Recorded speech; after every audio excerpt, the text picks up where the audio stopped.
Howdy, I'm your host, Spencer Page. Sit back and enjoy this program that's loaded with the latest and most up-to-date information available on horse packing. Ranging from types of pack equipment to containment systems, whether you're just starting out or a seasoned veteran, there's something in this for everyone.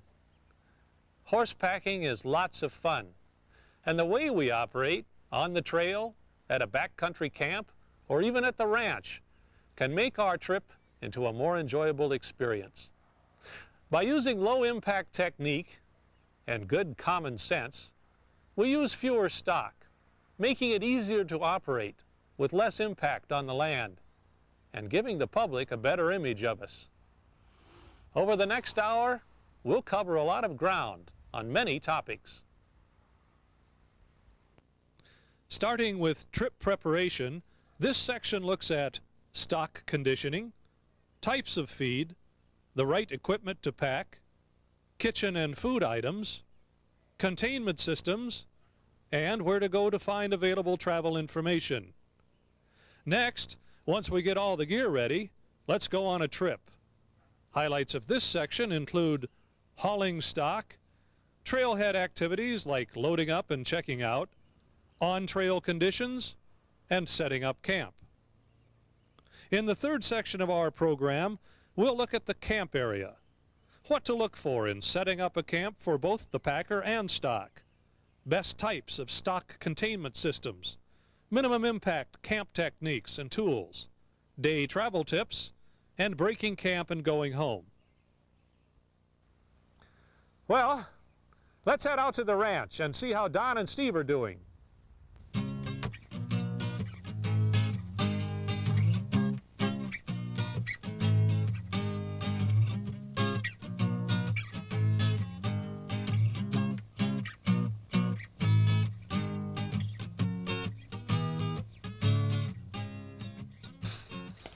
Conditioning of your stock for recreational use is just as important for recreational use as it is for an animal used in competition. Buck here hasn't seen a whole lot of use this summer, and as a result, he's fairly fat and fairly soft. A long, hard trip with a load on is going to sore this animal, could potentially sore this animal, and you could have problems with their legs and so on. You need to condition your animals just like you would for competition or traveling, hiking long distances. You can't throw a pack on your back and expect to be able to hike 10, 15 miles in a day without being sore and possibly ruining your trip. The same applies for these animals. An example of an animal that is in condition are these back here in the corral.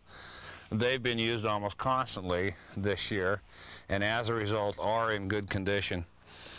One trick that a lot of the old-timers use to condition the animal's skin for the presence of the cinch and continual rubbing, and also the pressure of a loaded pack and saddle on their back, is a vinegar and saltwater solution.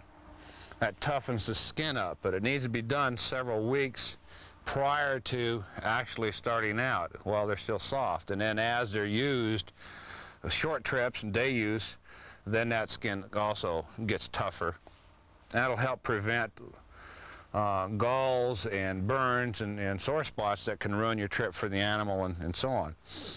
And the conditioning program needs to also include their feet. Buck here has lost a shoe. He's gone quite a while without having his feet trimmed, and as a result, he pulled a shoe on this foot, and in the process of pulling that shoe, broke out his hoof wall. Before he can be used again, this foot needs to be trimmed up and reshod. Without that, he'd be sore in just a matter of a mile or less. Just common sense. If you treat your animals the way that you would treat yourself, you can go a long ways towards eliminating any problems that are a direct result of being in out of shape. Short day trips for a couple of weeks prior to a long trip or prior to the use season is the best way to condition your animal. Another aspect of conditioning is that a poorly conditioned animal is restless. and will not stand when it should, regardless of how well you spray it.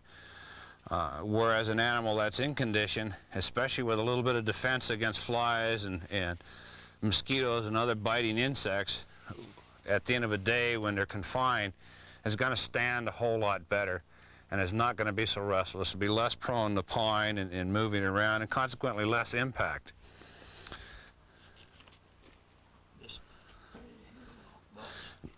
In the fall, late summer, bot flies, especially in our part of the world, are of a particular problem. Bots, a little fly that lays their eggs along their legs here. And the bot does that because the horse then rubs along their legs and licks it, picks up the eggs and ingests it, and helps complete the fly's life cycle. And that in turn produces an internal parasite that causes poor thriftiness and so on, and eventually can shorten the lifespan of the animal also. So you're accomplishing a couple of things when you spray. Not only are they going to be less restless, but you're also prolonging the useful life of the animal. An interesting sidebar is the fact that more accidents, I should say most accidents involving draft stock are a direct result of running away from flies than anything else. And that same thing can be true with saddle and pack animals.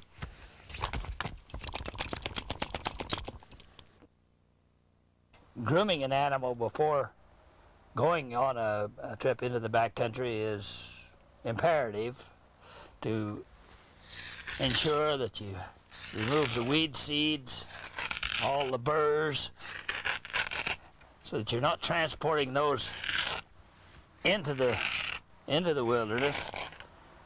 Also keeps the knots and the wad's unsightly hair from the animal's tail. It's also important to consider some type of mane grooming, whether just combing the mane out or using electric clippers to cut back the hair. Besides the clean appearance, clipping reduces the carrying of undesirable seeds and burrs into the backcountry.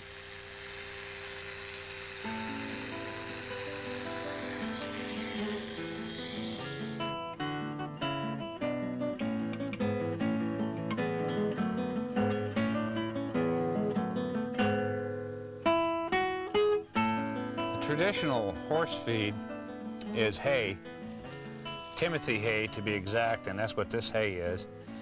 In any case, whatever hay is used as a feed, especially in our backcountries, needs to be weed-free. Some areas require that you use only certified weed-free hay. That's not universal at this point in time, but you can, in your selection of hay, be as sure as you possibly can that hay does not have any weed seed in it.